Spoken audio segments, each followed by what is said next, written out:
هم عايزين الواحد يعافر تاني من اول وجديد والصفر. ما فيش حد حاسس بيك يا كابتن. هو محدش حاسس بيك. طبعا.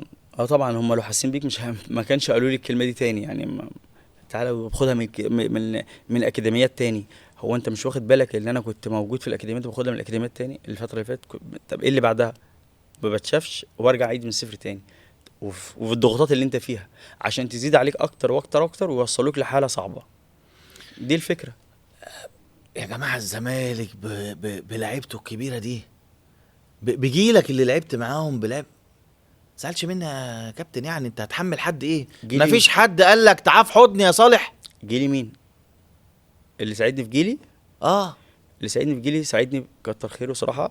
كان طارق حامد ساعدني. عملت اكاديميه صغيره كده في البلد عندي على قد.